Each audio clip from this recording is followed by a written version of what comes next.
What I'm about to share has touched me deeply, prompting me to reflect on an uncomfortable truth that we often pretend not to see.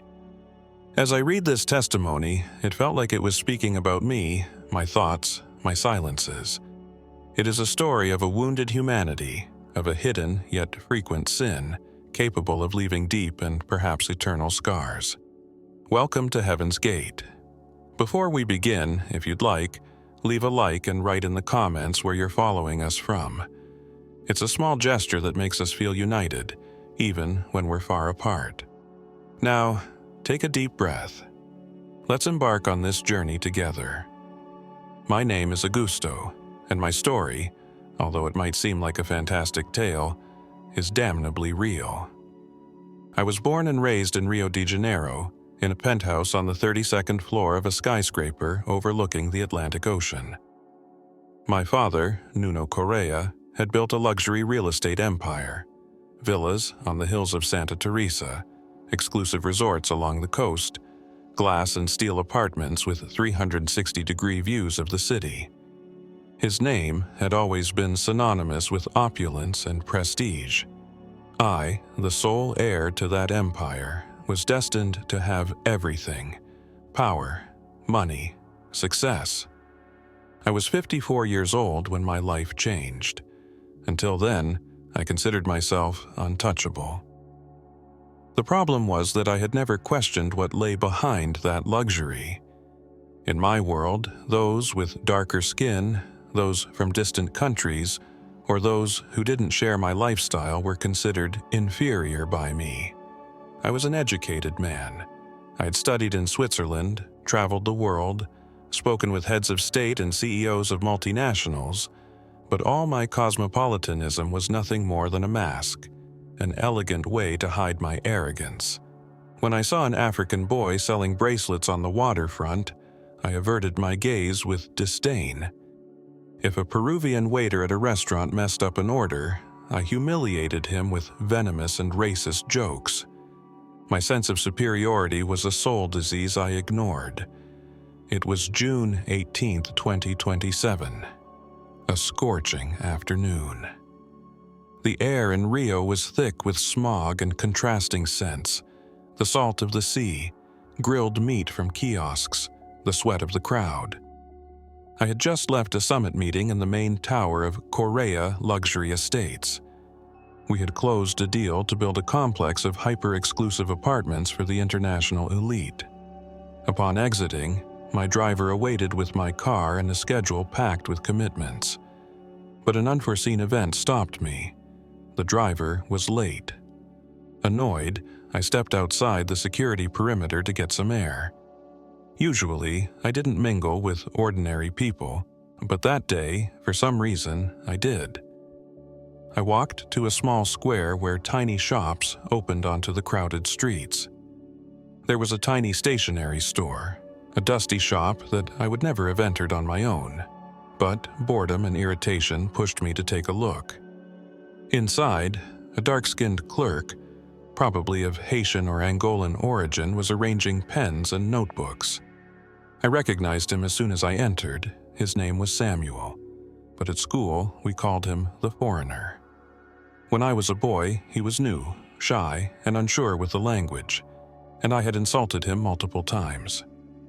With my circle of privileged friends, we yelled at him, "Go back to your home," and other phrases I now feel ashamed even to remember.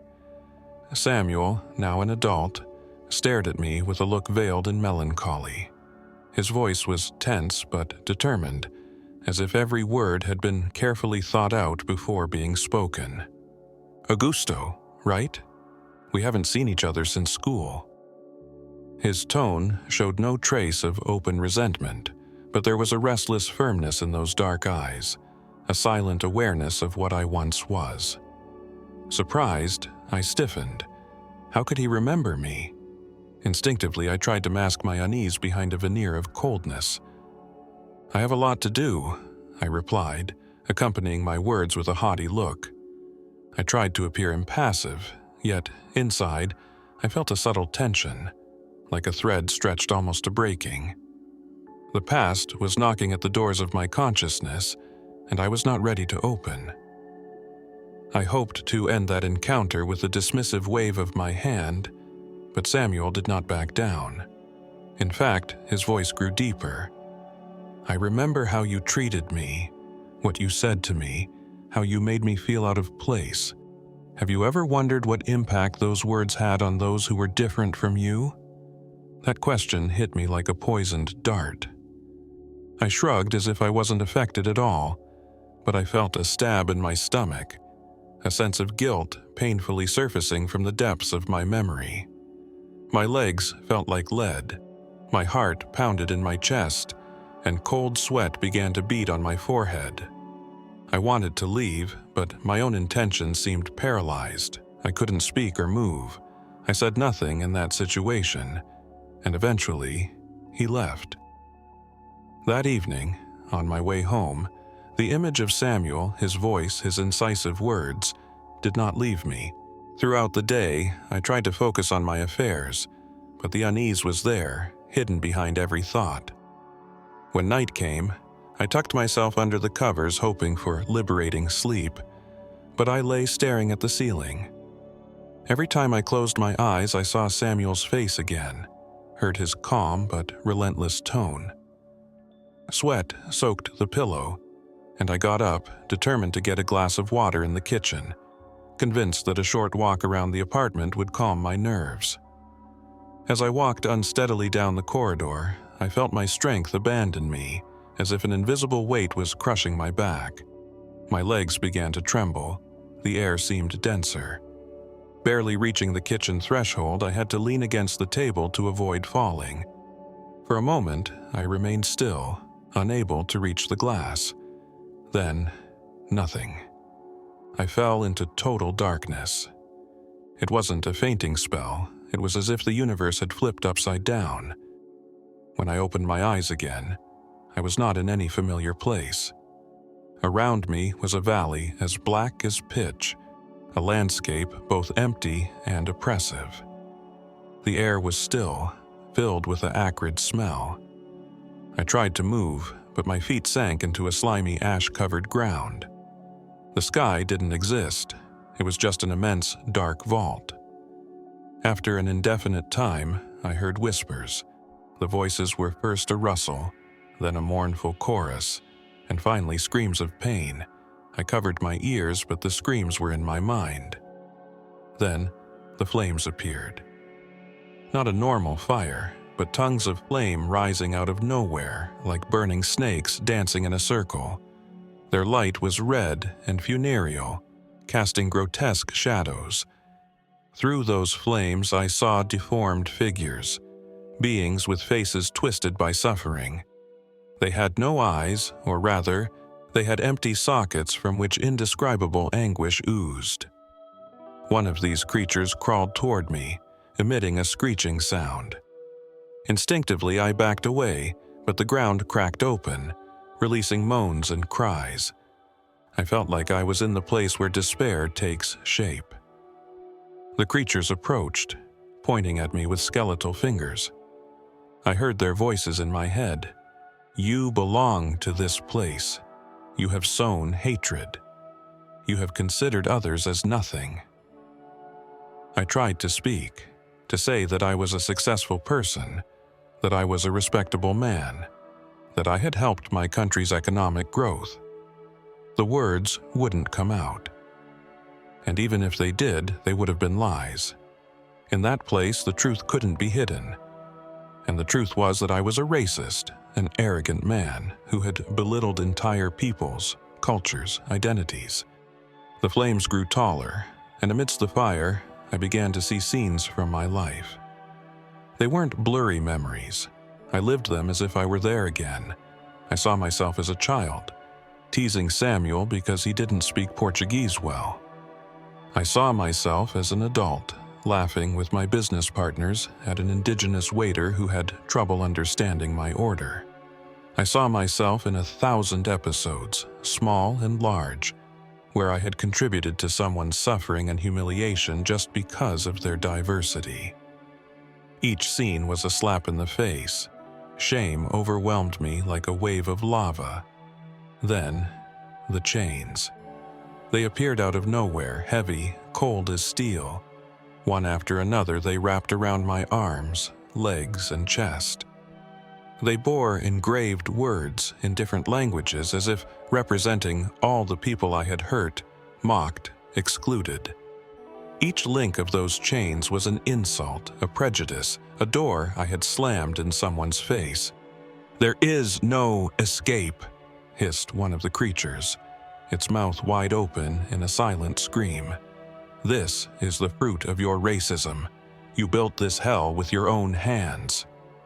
The more I tried to free myself, the tighter the chains bound. I tried to scream, but my voice made no sound. And then I understood. Repentance couldn't be a simple word. I had to feel the pain I had inflicted on others. A tense silence fell. A figure taller and more imposing than the others, with a face veiled by black smoke, stepped forward. He didn't speak, but words thundered in my mind. "You looked at people as if they weren't even human. You hurt them with your disdain. Now you feel their pain. You won't leave here until you understand." I cried without tears, an inner weeping that burned my ego. From a distance, beyond the flames, I saw a reflection. It was a huge mirror, suspended in the void. It reflected my image, but not the elegant and well-dressed me. It showed a deformed, charred face with empty eyes. I had become what I had done to others. At that moment, I felt something I had never felt before. Remorse. A pure remorse, sharp as a blade, piercing the armor of my pride. Searching for a voice in the chaos, I whispered, "Forgive me." At first, it was a whisper without echo. Then I repeated louder, "Forgive me." I didn't know who I was asking forgiveness from. God, the victims, life itself. But that plea came from the depths of my soul. The flames danced with less fury, the chain seemed to loosen by a millimeter. It wasn't much, but I felt a change. I understood that true repentance is not a magic word. It is a fire that burns and transforms. I continued to ask for forgiveness, to declare my guilt, to finally understand the horror of what I was. The creatures around me did not disappear, but their anguished chant became less shrill, as if they were listening. The ground beneath me trembled. I don't know how much time passed in that hell. It could have been seconds or an eternity. Suddenly, everything became blurry. The flames dissolved like mist in the sun, and a gentler darkness welcomed me. When I opened my eyes again, I saw a white ceiling and heard the rhythmic beeping of a machine. I was in a hospital bed, hooked up to an IV and monitors. A doctor and a nurse looked at me with relief. "You're back, Mr. Correa. You had a cardiac arrest. We almost lost you." They brought me some water, checked my vitals. I couldn't speak. The images of hell were etched in my mind. In the following days, my physical healing was quick, but my soul's healing had just begun. At the hospital, I asked everyone about Samuel. No one knew anything. Once discharged, still recovering, I had myself taken back to that small square. The stationery store was closed. A "For Rent" sign hung crookedly on the door. I asked the neighbors. An elderly man told me that Samuel, after many years of hardship, had become an evening teacher for newly arrived immigrants in the city. He had left the store the day of my collapse. I searched for him for a long time. Finally, I found the educational center where he worked, in a poor suburb of the city. It was a rundown building with worn wooden desks. I entered without an invitation. Samuel was there, in front of a small class of men and women of various ethnicities, all intent on learning Portuguese to rebuild their lives. When he saw me, I recognized an ancient pain in his eyes. I took a deep breath and said with a broken voice, "I don't deserve your forgiveness, but I'm here to ask for it. I have seen with my own eyes where hatred leads. I have seen the abyss within me. I'm sorry, Samuel. for everything I said and made you go through." The silence in the room was total. Samuel placed a book on the desk and approached me. He didn't say anything for a few moments, then placed a hand on my shoulder. "Forgiveness doesn't erase the past, but it can give meaning to the future. I forgive you, Augusto." Those words fell like rain on arid ground. I cried. I cried like I had never cried in my life. Those students coming from 1,000 places looked at me with compassion. In their eyes, I saw hope, not resentment. After that day, I changed my life. I remained at the head of the family business, but I invested in social projects. I built a shelter center for migrants, a kindergarten for their children, and established scholarships for young people coming from afar in search of an opportunity. I no longer cared about being the richest or the most powerful. I wanted to be better. I wanted to leave the world a little fairer than I had found it. Every morning upon waking, I remember the hell I saw. Those creatures, those flames, that desert of pain are the testimony of what I had in my heart. Now, instead, I keep a small prayer book by my bed. I read a page and repeat to myself, "There is no stranger. There is no race that is foreign to me. We are all one, children of the same light." Life will not allow me to forget what I saw, but that's how it should be. That darkness pushed me toward God and toward my neighbor. And since then, I know I will never walk alone again. My hope is that these words can plant a seed of reflection in someone, just as that experience profoundly changed me. Thank you for staying with me until the end. Let me know in the comments where you are listening to this story from. I would love to know more about you. If you liked it, leave a like and subscribe to the channel if you're new. If you really want to help me spread this message, share this video with your friends and family in the groups you belong to. It could be an opportunity for someone else to learn something valuable from this experience. Thank you again for your support.